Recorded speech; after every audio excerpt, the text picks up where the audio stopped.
Bismillahirrahmanirrahim. Sebelum saya mengambil sumpah, saya selaku... Selamat datang, hari ini kita punya materi yang menurut saya sangat menarik. Kita akan coba bedah profil seorang pemimpin baru yang perannya krusial banget untuk urusan haji di Sulawesi Selatan. Betul sekali. Dan ini bukan sekedar profil biasa ya. Dari materi yang Anda kasih, kita ini seperti melihat cetak biru pemimpin regional yang ideal. Cetak biru ya? Iya, seseorang yang bisa menavigasi birokrasi yang kaku, tapi di saat yang sama juga bisa, memenangkan hati masyarakat.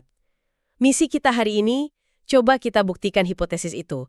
Kita lihat dari latar belakang dan langkah pertamanya. Menarik sekali. Petunjuk awalnya saja sudah kelihatan dari cara pelantikannya kan? Dia dilantik di Jakarta, tapi 21 kepala kantor di bawahnya justru dilantik secara virtual. Lewat Zoom. Sangat modern kan? Nah sekarang coba kita lihat mesinnya. Sumber Anda ini menyoroti dia punya dua sisi yang sama-sama kuat. Yang pertama sisi birokratis. Dia ini bukan orang baru. Oh, oke. Di musim haji 2025, dia menjabat kepala sektor di Mekah. Jadi soal teknis di lapangan dia sudah bisa dibilang haktam lah. Sisi birokratisnya masuk akal ya, itu kualifikasi standar. Tapi yang bikin saya penasaran dari catatan Anda itu sisi organisatorisnya. Aktif di organisasi pemuda Islam, majelis taklim, lembaga sosial, sampai koperasi. Ini gimana ya, terasa nggak biasa untuk seorang pejabat. Nah, ini dia kuncinya.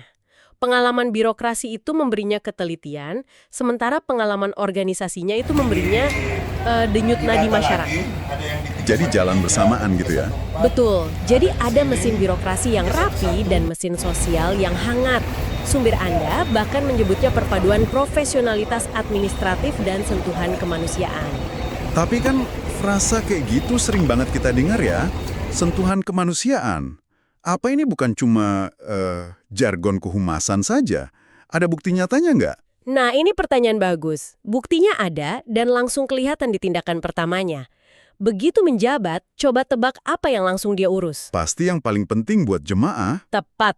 Pelunasan biaya perjalanan ibadah haji atau BPIH untuk tahun 2026.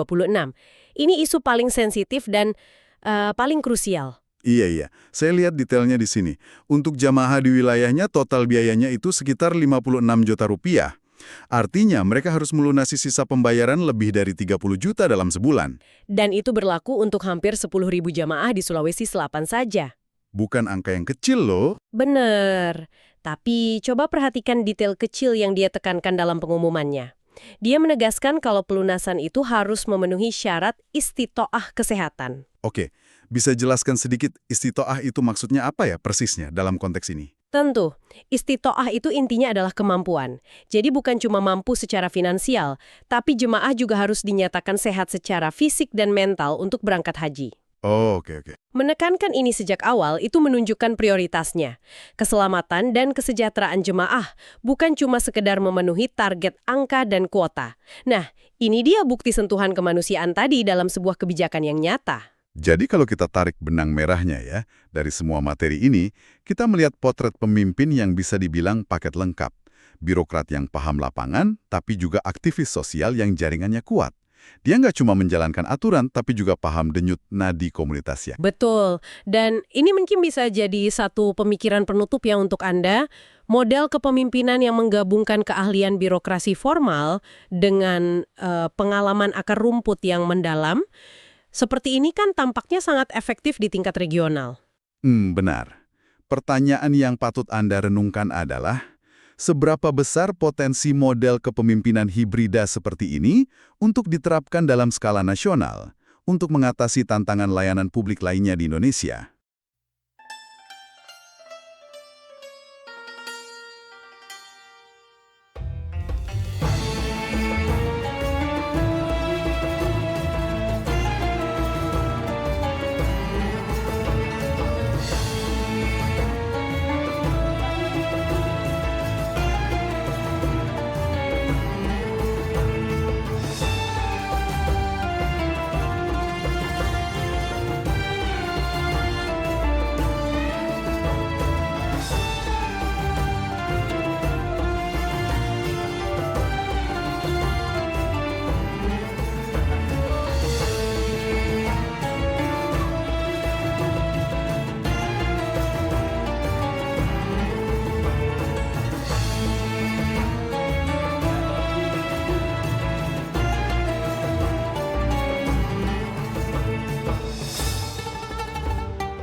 Download Tribun X sekarang.